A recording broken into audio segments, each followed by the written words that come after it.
உங்களுடைய படைப்பாற்றலையும் வடிவமைப்பு திறனையும் வெளிக்காட்டுவதற்கு இதைவிட சரியான படிப்பு இருக்க முடியாது. கட்டுமானத்தை அழகுற திட்டமிடுவதும் வடிவமைத்து கொடுப்பதும் தான் ஆர்கிடெக்ட் என சொல்லக்கூடிய கட்டடக்கலை வல்லுநரின் வேலை. கற்பனையை வரைந்து அதற்கு உருவம் கொடுத்து அந்த கட்டடம் கண்முன்னால் எழும்பி நிற்கும் போது கிடைக்கும் சந்தோஷத்தை அதை வடிவமைத்த கட்டட வல்லுநரால் மட்டுமே உணர முடியும். அடுத்த 50 அல்லது 100 வருடங்களுக்கு நிலைத்து நிற்கக்கூடிய அடையாளத்தை உருவாக்கும் பிஆர்க் படிப்பு பற்றி தான் இன்றைய கற்க கசடர நிகழ்ச்சியில் பேசியிருக்கிறோம். இது குறித்த பல பயனுள்ள தகவல்களை நம்முடன் பகிர்ந்து கொள்வதற்காக நமது அரங்கத்தில் கட்டடக்கலை வல்லுநரான திரு சண்முகானந்த் காத்திருக்கிறார். நேயர்களும் மாணவர்களும் தொலைபேசி மூலமாக தங்களது சந்தேகங்களுக்கு விளக்கங்களை பெறலாம். வணக்கம். ஆர்கிடெக்ட் ஆகணும் அப்படின்னு நினைக்கிற மாணவர்களுக்கு நீங்க சொல்லக்கூடிய முதல் விஷயம் என்ன? ஆர்கிடெக்ட் ஆகணும்னா ஃபஸ்ட்டு ஒரு நமக்கான ஒரு இன்ட்ரெஸ்ட் இருக்கணும். ஆர்கிடெக்சர் எதனால் ஆர்கிடெக்சர் படிக்கிறோன்ற இன்ட்ரெஸ்ட் இருக்கணும். இன்னொன்று நிறைய கற்பனை திறன் வேணும். அது ரெண்டும் ரொம்ப இம்பார்ட்டண்ட் ஆர்கிடெக்ட் படிக்கிறதுக்கு. இது எப்படி டெவலப் பண்ணிக்கலாம் அப்படின்னா, நீங்கள் நிறையா மேகசின்ஸ் பார்க்கலாம், ஆர்கிடெக்சர் ரிலேட்டட் மேகசின்ஸ் பார்க்கலாம். நம்மளோட கோயில்கள், அதோட ஸ்கல்ப்சர்ஸு, சிற்பங்கள் அதெல்லாம் பார்க்கலாம். அதெல்லாம் பார்த்து அதெல்லாம் எப்படி பண்ணியிருப்பாங்க, எதுக்காக இவ்வளோ பண்ணியிருக்காங்க அப்படின்றத அனலைஸ் பண்ணாலே அது ஆர்கிடெக்சர்னால் என்னன்றது புரிஞ்சிடும். சில பெற்றோர்கள் தங்களுடைய பிள்ளைகள் மருத்துவர் ஆகணும், பொறியாளர் ஆகணும், அந்த மாதிரி ஆர்கிடெக்ட் ஆகணும் சில பெற்றோர்கள் நினைப்பாங்க. பெற்றோர்களுடைய அழுத்தத்தின் காரணமாக அந்த பிள்ளைகள் ஆர்கிடெக்டாக மிளற முடியுமா? இல்லை, அப்படி பண்ண முடியாதுங்க. அது ஒரு இண்டிவிஜுவல் பர்சனோட இன்ட்ரெஸ்ட் இருக்கணும். கண்டிப்பாக அப்பா அம்மாக்காகன்ட்டு உள்ளே அப்புறம் அவங்க தான் சஃபர் பண்ணுவாங்க. ஸோ ஆர்கிடெக்சர்ன்றது முழுக்க முழுக்க ஒரு க்ரியேட்டிவான சப்ஜெக்ட். அந்த பையனுக்கு அந்த க்ரியேட்டிவிட்டி எந்த லெவலில் இருக்கோ அப்படி தான் அவனால் எக்ஸ்ப்ரெஸ் பண்ண முடியும். பேரண்ட்ஸ் சொன்னாங்க, இல்லை அவங்க சொன்னாங்க இதில் ஸ்கோப் இருக்குது அப்படின்னு சொல்லி இது உள்ளே வந்துட்டோன்னு வச்சுக்கோங்களேன், நாளைக்கு அவன் வெளியே வந்துட்ட பிறகு அவனால் ஷைன் பண்ண முடியாது. ஸோ இப்போ +2 முடிச்சு பாஸ் பண்ணியிருக்கிறவங்க ஆர்கிடெக்ட் ஆகலாம் அப்படின்ற ஒரு எண்ணம் இருக்கலாம். ஆனால் தெளிவாக இதை பற்றி தெரிஞ்சுக்கணும் அப்படின்னா யார் யார்கிட்டலாம் போயிட்டு அவர்கள் பேச வேண்டும்? இதை பற்றி தெரிஞ்சுக்கணும் அப்படின்றது இப்போது ஆர்கிடெக்சர்னால் என்னன்றது ஃபஸ்ட்டு இப்போ நம்ம இன்டர்நெட்லேயே நிறைய டெஃபினேஷன்ஸ் இருக்குது. இன்னொன்று நிறையா ஆர்கிடெக்சர் வெப்சைட்ஸ் நிறையா இருக்குது. நீங்கள் டிசைன் பூம்னு ஒன்று இருக்குது, அதுக்கப்புறம் ஆர்க் டெய்லின்னு ஒரு வெப்சைட் இருக்குது. அதிலெல்லாம் போய் பார்த்தாங்கன்னா ஆர்கிடெக்ட்னா யார், அவங்க என்ன பண்ணுறாங்க, அந்த ப்ராஜெக்ட்ஸ் எல்லாம் எப்படி ப்ரெசென்ட் பண்ணுறாங்க, அதோட கான்செப்ட்ஸு அது எல்லாமே ஷேர் பண்ணியிருப்பாங்க. ஸோ இப்போ கற்றுக்கணுன்னா இன்டர்நெட் சோர்ஸே போதும். அதை வச்சு நீங்கள் ஆர்கிடெக்சர்னால் என்ன, அவங்களோட ஜாப் என்னன்றது ஓரளவுக்கு ஐடியா கிடைச்சிடும். ஏற்கனவே ஆர்கிடெக்ட் படிக்கிற மாணவர்கள்ட்ட போய் பேசும்போது அவர்களிடமிருந்து வர அந்த புரிதல் கண்டிப்பாக அதுவும் ஒன்றும் ஹெல்ப்ஃபுல்லாக இருக்கும். தொடர்ந்து தற்போது ஈரோட்டிலிருந்து அஜய் காத்திருக்கிறார். வணக்கம் அஜய், உங்களுடைய கேள்வி என்ன? அஜய் வணக்கம், உங்களுடைய கேள்வி என்ன? தொடர்ந்து அடுத்ததாக கோமதி இணைப்பில் இருக்கிறார். வணக்கம் கோமதி, உங்களுடைய கேள்வி என்ன? Hello sir, good evening sir. என் தம்பி நாட்டா எக்ஸாம் எழுதியிருக்காங்க. இப்போ அவங்க பெர்சன்டேஜ் 238.83 எடுத்திருக்காங்க. இப்போ அவங்களுக்கு அண்ணா யூனிவர்சிட்டிகளை எப்போ ஆர்கிடெக்சருக்கு ஃபார்ம் தருவாங்க? அப்புறம் கவர்மெண்ட் காலேஜ் இந்த பெர்சன்டேஜ் கிடைக்குமா சார்? இது கிடைக்கிறதுக்கு சான்ஸ் இருக்குங்க. நீங்கள் அண்ணா யூனிவர்சிட்டிக்கு இந்த மந்த் எண்டு அந்த மாதிரி ஃபாலோ பண்ணுங்கள். யூஸ்வலாக இன்ஜினியரிங் கவுன்சிலிங்லாம் முடிஞ்ச பிறகு தான் அப்ளிகேஷன்ஸ் கொடுப்பாங்க. நாட்டா தேர்வு ஆர்கிடெக்ட் ஆகிறதுக்கு அடிப்படையான ஒரு விஷயமா இருக்கும்போது நாட்டா தேர்வு எப்படி இருக்கும், அதனை எளிமையாக எப்படி எதிர்கொள்வது? ஓகே, நாட்டா பேசிக்காக நம்மளோட க்ரியேட்டிவிட்டியை டெஸ்ட் பண்ணுறதுக்கான ஒரு டெஸ்ட்டு தாங்க மெயினாக. அதில் ஒரு ரெண்டு பார்ட்டாக பிரிக்கலாம். ஒன்று ஆன்லைன் டெஸ்ட்டுன்னு இருக்கும். அதில் ஆர்கிடெக்சர் பற்றின ஜென்ரல் நாலேஜஸ் கேட்பாங்க. ஃபார் எக்ஸாம்பிள் தாஜ்மஹாலோட இமேஜ் காமிச்சிட்டு இது என்ன பில்டிங் கேட்பாங்க, இல்லை இந்த பில்டிங் என்ன ஸ்டைலுன்றது கேட்பாங்க.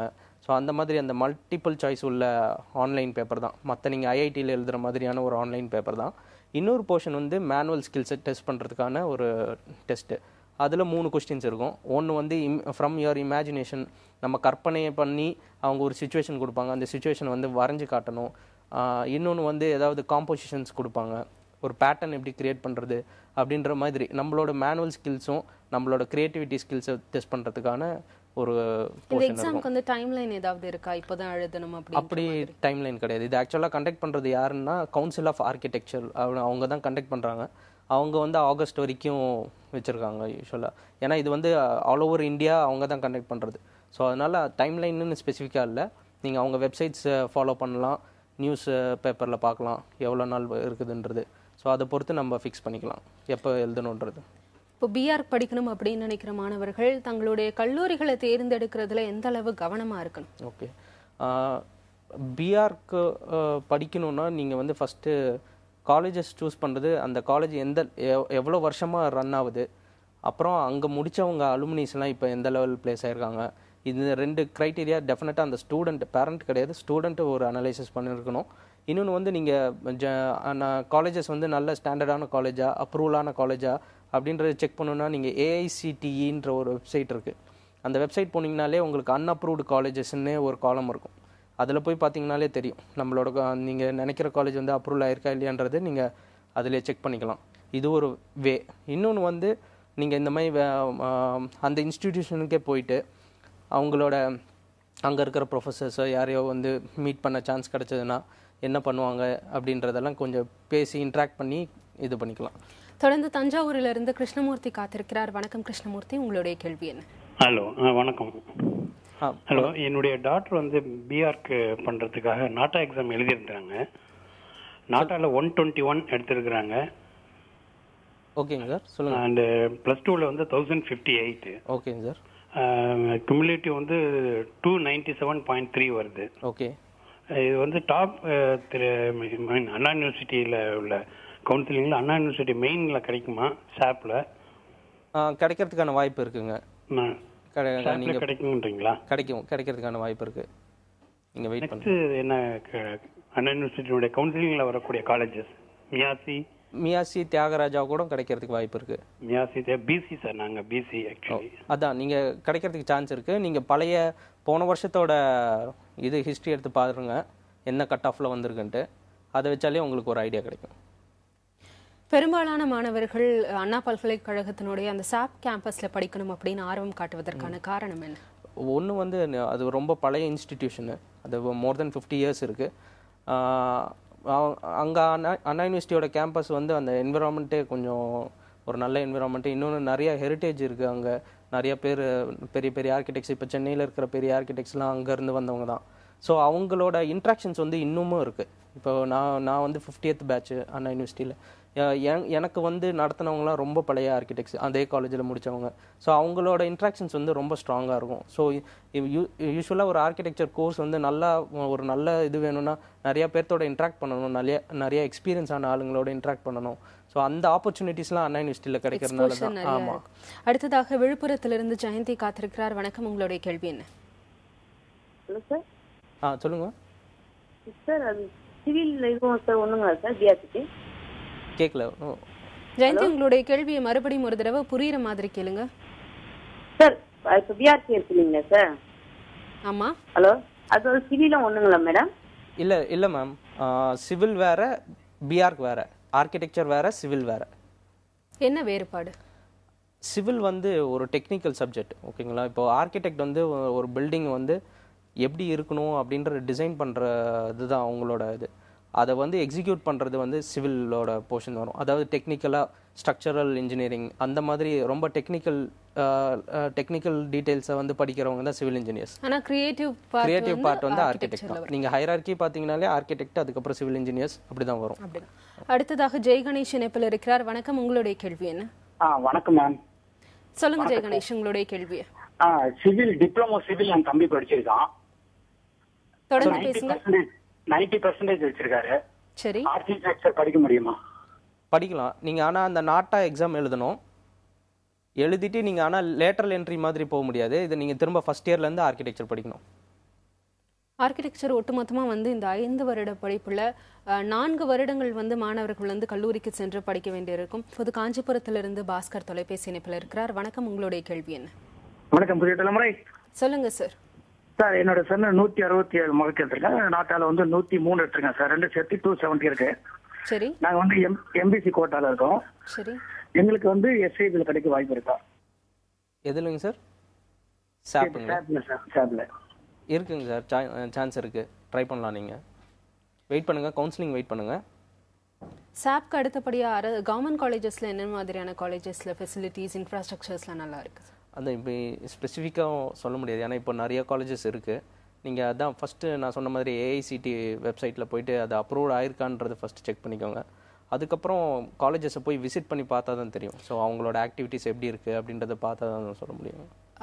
தமிழ்நாடு கடந்து மற்ற ஊர்களுக்கு போய் படிக்கணும் அப்படின்னா எந்தெந்த ஊர்களில் ஆர்கிடெக்சருக்குன்னு ரொம்ப புகழ்பெற்ற கல்லூரிகள் இருக்கு? Okay, SPA school of planning and architecture new டெல்லியில் ஒரு இன்ஸ்டிடியூஷன் இருக்குது. அது ரொம்ப வருஷமாக இருக்கிற இன்ஸ்டிடியூஷன். அது நல்ல காலேஜ். அடுத்து செப்ட் அகமதாபாத்தில் இருக்குது, சிஇபிடி செப்ட்னு சொல்லிட்டு அந்த காலேஜ் ரொம்ப நல்லாயிருக்கும். அப்புறம் பாம்பேயில் ஜேஜே ஸ்கூல் ஆஃப் ஆர்கிடெக்சர்னு ஒன்று இருக்குது. அப்புறம் பெங்களூரில் ஆர்வி காலேஜ்னு இருக்குது. ஸோ ரொம்ப ஹெரிட்டேஜ் ரொம்ப பழமை வாய்ந்த ஆர்கிடெக்சர் ஸ்கூல்னால் செப்டும் எஸ்பிஏ டெல்லி, அது ரெண்டும் சொல்லலாம். தொடர்ந்து சென்னையிலிருந்து திவ்யா காத்திருக்கிறார். வணக்கம், உங்களுடைய கேள்வி என்ன? என்னோட சிஸ்டர் வந்து ஆர்கிடெக்சர் 3rd இயர் முடிச்சிருக்காங்க, இப்போ ட்ரைனிங் போறாங்க. சரி. ஸோ அவங்க போர்ட்ஃபோலியோலாம் பண்ணி அப்ளை பண்ணாங்க. ஸோ ரொம்ப லேட்டாக தான் கிடைச்சது ஆஃபீஸ். நிறைய ஆஃபீஸில் ரிஜெக்ட் ஆயிருச்சு. ஸோ இப்போ படித்து முடிச்சதுக்கு அப்புறமா ஸ்கோப் எப்படி இருக்கும்? ஏன்னா படிக்கும் போதே ட்ரைனிங்க்கே அவ்வளோ ஆஃபீஸ் கிடைக்க மாட்டேங்குது. ஸோ படித்து முடிச்சதுக்கப்புறம் ஸ்கோப் எப்படி இருக்கும்னு கேட்கணும். ஓகே மேம், இது ஆக்சுவலாக ரொம்ப அட்ரஸ் பண்ண வேண்டிய ஒரு கொஸ்டின் இது. ஏன்னா இப்போது நம்பர் ஆஃப் காலேஜஸ் வந்து இப்போ பயங்கர வாஸ்ட்டாக இன்க்ரீஸ் ஆகிடுச்சு. பட் நீங்கள் அந்த ரேஷியோஸ் ஒரு பேட்ச் வெளியே வர ரேஷியோவும் நம்பர் ஆஃப் ஆர்கிடெக்சர் ப்ராக்டிஸும் வந்து ரொம்ப கம்மி தான். ஸோ அதனால் வந்து இப்போது ட்ரைனிங்க்கே வந்து எல்லோரும் கொஞ்சம் சஃபர் பண்ணிட்டு தான் இருக்காங்க. இது நீங்கள் தான் கொஞ்சம் அவேர்னஸ் வந்து இருக்கணும். நீங்களே வந்து உங்களுக்கு தெரிஞ்சவங்கள்ட்டே கேட்டு பாருங்கள், ஆர்கிடெக்சர் ஃபர்ம் எவ்வளோ இருக்குது. இப்போ நம்ம ஒரு ஊரில் இருக்கோம்னா அந்த ஊரில் எத்தனை ஆர்கிடெக்சர் ஃபர்ம் இருக்குது, அதில் எத்தனை ஆர்கிடெக்சர் ப்ராக்டிஸ் வந்து சக்ஸஸ்ஃபுல்லாக இருக்குது அப்படின்றத ஒரு அனலைஸ் பண்ணிவிட்டு அதுக்கப்புறமா கோர்ஸ் போனால் நல்லாயிருக்கும். ரொம்ப தரமான ஒரு கல்லூரியில் படித்து வெளியே வரணும் அப்படின்னு சொல்கிறேன். அதுவும் வேணும். இன்னொன்று அது படித்து வெளியே வரும்போது எந்த லெவல் ஸ்கோப் இருக்குன்றதை நம்மளே ஒரு செல்ஃப் அனாலிசிஸ் பண்ணிக்கிட்டால் நல்லாயிருக்கும். தற்போது மதுரையிலிருந்து ஒரு நேர் தொலைபேசி இணைப்பில் இருக்கிறார். வணக்கம், உங்களுடைய கேள்வி என்ன? சுமதி உங்களுடைய கேள்வி என்ன? ஹலோ சுமதி, உங்களுடைய கேள்வி என்னம்மா? என்னோட பையன் வந்து நாட்டா எக்ஸாம்ல 93 மார்க் வாங்கியிருக்கான். சரி. அவன பக்கத்துல வந்து எங்க மதுரைக்கு பக்கத்துல ஒரு யூனிவர்சிட்டியில சேர்த்திருக்கேன் நானு. சரி. அங்க வந்து 3 இயர்ஸ் தான் ஆச்சு அவங்க தொடங்கி அந்த பிஆர்க்கு. சரி. இப்ப வந்து இப்ப 4th இயர்ஸ் இப்ப அவனோட பேட்ச் இப்ப அவன் போறது. அங்க படிச்சா அவனுக்கு வந்து நல்ல இது கிடைக்குமா ஸ்கோப்பு? இல்லை, அது வந்து அவரோட இண்டிவிஜுவல் ஸ்கில்லை பொறுத்து தான். நம்ம அங்கே படிக்கிறோன்றது சொல்ல முடியாது. அவரோட செல்ஃப் ஸ்கில்லு, இண்டிவிஜுவல் இன்ட்ரெஸ்ட் எந்த லெவலில் அவர் எக்ஸ்பிரஸ் பண்ணுறாரோ அதை பொறுத்து தான். ஸோ அதனால் அவருக்கு ஸ்கோப் எப்படி இருக்குன்றது நம்ம இப்படி அந்த காலேஜ்னாலன்னு சொல்கிறது கஷ்டம். அடுத்ததாக கோவையிலிருந்து சதீஷ்குமார் இணைப்பில் இருக்கிறார். வணக்கம், உங்களுடைய கேள்வி என்ன? இன்ஸ்ட்ருமெண்ட் கண்ட்ரோல் இன்ஜினியரிங் எடுக்கிறது பெட்டரா இல்ல எடுக்கிறது பெட்டரா? சந்தோஷ்குமார், உங்களுடைய கேள்வியை மறுபடியும் கேளுங்க. இன்ஸ்ட்ருமெண்ட் கண்ட்ரோல் இன்ஜினியரிங் அது எடுக்கிறது பெட்டரா இல்ல பிஆருக்கு எடுக்கிறது பெட்டரா? எதுல வந்து நல்ல ஸ்கோப் இருக்கு? புரியல, இன்ஸ்ட்ருமெண்ட் புரியலங்க. ஃபர்ஸ்ட் கண்ட்ரோல் இன்ஜினியரிங் ஓகே, அது எடுக்கிறது பெட்டரா இல்ல பிஆருக்கு எடுக்கிறது பெட்டரா? எது நல்ல ஸ்கோப் இருக்கும்? கிரியேட்டிவிட்டி ரெண்டுக்கும் கரெக்டா ஒரே மாதிரி தான் இருக்கும். எது எடுத்தா கொஞ்சம் இல்லை அப்படி கிடையாது. நீங்கள் இது ரெண்டுமே வேறு சப்ஜெக்ட் தான். ஸோ நீங்கள் ரெண்டுத்துக்குமே க்ரியேட்டிவிட்டி இருக்குன்னு சொல்லி நம்ம அது ரெண்டுமே கம்பேர் பண்ண முடியாது. நீங்கள் அது உங்களோட இன்ட்ரெஸ்ட்டு தான். நமக்கு ஆர்கிடெக்சர் பில்டிங்கில் இன்ட்ரெஸ்ட் இருந்ததுன்னா நம்ம அதுக்கு போகலாம். ஸ்கோப்புன்றதாக நான் முன்னாடி கேள்வியிலேயே சொன்னேன். நீங்கள் வந்து அனலைஸ் பண்ணணும் ஃபஸ்ட்டு, எந்த லெவல் வந்து ஆர்கிடெக்ட்ஸ் வெளியே வராங்க ஒரு பேட்ச்லேருந்து. அதுக்கப்புறம் அவங்கெல்லாம் இப்போ எங்கே ப்ளேஸ் ஆகியிருக்காங்க, எத்தனை ஃபேர்ம்ஸ் இருக்குது அப்படின்றதெல்லாம் நீங்கள் ஒரு அனலைசிஸ் பண்ணிவிட்டு எடுக்கிறது வந்து நல்லது. ஏற்கனவே உங்கள்கிட்ட கேட்ட மாதிரி சிலபஸ் எப்படி இருக்கும்? அந்த கடைசி ஆண்டு வந்து அவர்கள் என்ன பண்ண வேண்டியது இருக்கும்?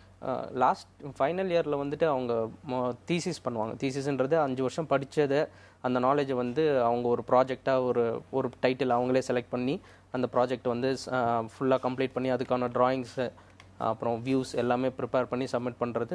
அது ஒரு தீசிஸ் ஃபைனல் ப்ராஜெக்ட். அதுதான் ரொம்ப இம்பார்ட்டண்ட்டு. அது தவிர்த்து ஃபஸ்ட் இயர் அப்படின்னு இந்த ஃபஸ்ட் இயர் செகண்ட் இயர்னு ஆரம்பிக்கும் போது ஒரு சின்ன பேசிக் டிசைன்லேருந்து ஆரம்பிக்கும் இந்த கோர்ஸ்.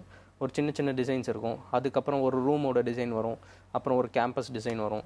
ஸோ அந்த மாதிரி இப்படி படிப்படியாக படிச்சுட்டு வருவாங்க.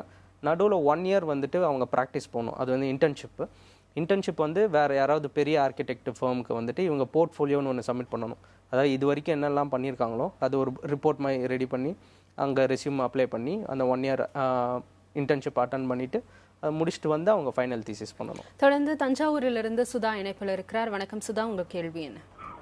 Good evening sir. என்னோட பையன் வந்து நாட்டா எக்ஸாம் எழுதியிருந்தான். 12th score 1156. அண்ணா யூனிவர்சிட்டி டாப் காலேஜஸ் கொஞ்சம் சொல்ல முடியுமா? Architect government colleges sir.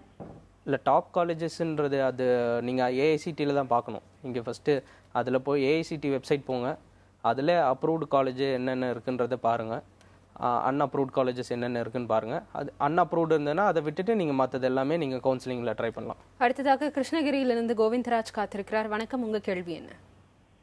Sir, என் சன் 267 கட் ஆஃப் ஆகியிருக்கான் மேடம். சரி சார். அதுக்கு நல்ல காலேஜ் எப்படி செலக்ட் பண்ணுறது என்னன்ட்டு கொஞ்சம். அதாங்க சார், இப்போது நீங்கள் வந்துட்டு காலேஜஸ் வந்து எவ்வளோ வருஷம் அந்த காலேஜ் இருக்குன்னு பாருங்கள். அப்புறம் அதுலேருந்து பாஸ் அவுட் ஆனவங்களோட ஒர்க்ஸு இல்லை அவங்கெல்லாம் எங்கே இப்போ ப்ளேஸ் ஆகிருக்காங்க அப்படின்றதெல்லாம் நீங்களாக பாருங்கள், ஒரு ரிசர்ச் மாதிரி பண்ணுங்கள். முடிஞ்சதுன்னா அந்த கேம்பஸ் எல்லாம் போய் விசிட் பண்ணி பாருங்கள், அங்கே இருக்கிற ஸ்டூடெண்ட்ஸ் கிட்ட பேசுங்க. அதுலேயே உங்களுக்கு ஒரு ஐடியா கிடைக்கும். ஏன்னா இப்போ நிறையா காலேஜஸ் வந்துருச்சு. ஸோ நம்ம அதை சொல்ல முடியாது எப்படி இருக்குது காலேஜுன்றது சொல்ல முடியாது. நீங்கள் ஃபஸ்ட்டு வந்து ஏஐசிடி வெப்சைட் போங்க, அதுலேயே வந்து அப்ரூவ்டு அன்அப்ரூவ்டு காலேஜஸ் லிஸ்ட் இருக்கும். அதை பார்த்தாலே உங்களுக்கு ஐடியா கிடைக்கும் எந்த காலேஜஸ் பார்க்கலாம் அப்படின்றது. பிஆர் முடித்த பிறகு மாஸ்டர்ஸ் டிகிரி கண்டிப்பாக தேவையா? மாஸ்டர்ஸ் வந்து நீங்கள் ஏதாவது ஸ்பெஷலைசேஷன் பண்ணணும் அப்படின்னு இன்ட்ரெஸ்ட் இருந்ததுன்னா பண்ணலாம். இன்னொன்று இப்போ நீங்கள் பிஹெச்டி பண்ண போகிறீங்க, ரிசர்ச் லெவல் நீங்கள் கொண்டு போக போகிறீங்கன்னா கண்டிப்பாக மாஸ்டர்ஸ் பண்ணலாம். அதை தவிர்த்து நம்ம ப்ராக்டிஸ் தான் பண்ண போகிறோம்னா மாஸ்டர்ஸ் தேவைன்ற அவசியம் கிடையாது. பிஆர் படிக்கும்போது எவ்வளவு ஒரு கடுமையான உழைப்பு என்பது வந்து தேவைப்படும்? கண்டிப்பாக பிஆர்க்கு வந்து நீங்கள் ரொம்ப ஈஸியாக படிச்சிட முடியாது. கொஞ்சம் ரொம்ப ஹார்ட் ஒர்க் வேணும் கண்டிப்பாக. இன்னொன்று வந்து க்ரியேட்டிவிட்டி வந்து நிறையா இருக்கணும். ஸோ ஒரு வீடு டிசைன் பண்ணுறதும் ஒரு பெரிய ஒரு அப்பார்ட்மெண்ட்டோ இல்லை வந்து ஒரு பெரிய கேம்பஸ் டிசைன் பண்ணுறதோ ஸ்கேல் தான் டிஃப்ரெண்ட்டே தவிர்த்து நம்ம அதை யோசிக்கிறது வந்து ஒன்றே தான். ஸோ எந்த லெவலுக்கு இன்னோவேட்டிவாக யோசிக்கிறோம், அந்த ஐடியாஸ் கொண்டு வரணும், கொஞ்சம் ஹார்ட் ஒர்க் பண்ணணும் கண்டிப்பாக. எவ்வளவு வந்து செலவு பண்ண வேண்டியது இருக்கும் பிஆர் படிப்பு? அது இப்போ காலேஜஸ் பொறுத்து. ஏன்னா நீங்கள் காலேஜ் ஃபீஸ் வந்து அது தனி, அது அவங்க வைக்கிறது தான். அது இல்லாமல் ஒரு ஆர்கிடெக்ட் ஸ்டூடெண்ட்டுக்காக பேசிக்காக ஒரு சில எக்ஸ்பெண்டிச்சர் இருக்கும். ஒன்று வந்து நீங்கள் அந்த மெட்டீரியல்ஸ் வாங்கணும், ஷீட்ஸ் வாங்கணும், பிரிண்ட் அவுட் எடுக்கிறது, அப்புறம் ஸ்டேஷ்னரிஸ் வாங்கணும். அதெல்லாமே வந்து கொஞ்சம் காஸ்ட்லியாக தான் இருக்கும் ஆர்கிடெக்சரில் கோர்ஸ் பண்ணுறதுக்கு. அந்த எக்ஸ்பெண்டிச்சர் வந்து அது கூட ஒரு சிலவங்க க்ரியேட்டிவாக இது பண்ணுவாங்க, வேஸ்ட் மெட்டீரியல்ஸ் வச்சு பண்ணுறது இல்லை அந்த மாதிரிலாம் இருக்குது. ஸோ அதுவும் நம்ம ஸ்பெசிஃபிக்காக சொல்ல முடியாது. இது இல்லாமல் நாட்டினுடைய பல்வேறு இடங்களுக்கு போயிட்டு அங்கே இருக்க பாரம்பரியமான கட்டடங்களை வந்து ட்ரிப் அப்படின்ற பேரில் கல்லூரிகள்லேயே வந்து அழைத்து செல்கிறாங்க. அந்த மாதிரி எந்தெந்த இடத்துக்குலாம் அவர்கள் வந்து அழைத்து செல்லப்படுவார்கள்? நார்த் இந்தியாவில் வந்து நீங்கள் நிறையா நம்ம ஹெரிட்டேஜ் பில்டிங்ஸ் எல்லாம் நிறையா இருக்குது, அதெல்லாம் வந்து போய் பார்ப்பாங்க. இது வந்து கரிக்குலம்லேயே இருக்குது. சிஓயோட நார்ம்ஸ்லேயே வந்து நார்த் இந்தியா ட்ரிப் ஒன்று வரும், சவுத் இந்தியா ட்ரிப் ஒன்று வரும். அதுவும் வந்து வேரியஸ் ஸ்டேஜில் இருக்கும். லைக் செகண்ட் இயர் படிக்கும்போது ஒரு சவுத் இந்தியா ட்ரிப் போவாங்க, ஃபோர்த் இயர் படிக்கும்போது நார்த் இந்தியா ட்ரிப் போவாங்க. ஸோ அவங்க போயிட்டு நார்த் இந்தியாவில் வந்து டெம்பிள் ஆர்கிடெக்சர் எப்படி இருக்குது, அப்புறம் இஸ்லாமிக் ஆர்கிடெக்சர் எப்படி இருக்குது, அப்புறம் நம்ம சவுத் இந்தியாவில் எப்படி இருக்குது அப்படின்றதெல்லாம் ஃபுல்லாக பார்ப்பாங்க. ஸோ உங்களுடைய தகவல்கள் மாணவர்களுக்கு பயனுள்ளதாக இருக்கும் அப்படின்னு நினைக்கிறோம். நன்றி. தேங்க்யூ. கட்டடக்கலை வல்லுநராக விரும்பி பிஆர் படிப்பை தேர்வு செய்ய காத்திருப்போருக்கு அப்படிப்புகள் அளிக்கும் வாய்ப்புகள் என்ன என்பது குறித்து பல்வேறு பயனுள்ள தகவல்கள் கிடைத்திருக்கும் என நம்புகிறோம். கற்க கசடர நிகழ்ச்சியின் மறு ஒளிபரப்பை நாளை காலை 5:30 மணிக்கு பார்க்கலாம். இணையதளத்தில் பார்க்க விரும்புவோர் www.pudiyatalamurai.tv என்ற முகவரியை அணுகலாம். இந்நிகழ்ச்சி குறித்த கருத்துக்களை feedback@pudiyatalamurai.tv என்ற மின்னஞ்சல் மூலம் தெரிவியுங்கள். தொடர்ந்து இணைந்திருங்கள் புதிய தலைமுறையோடு.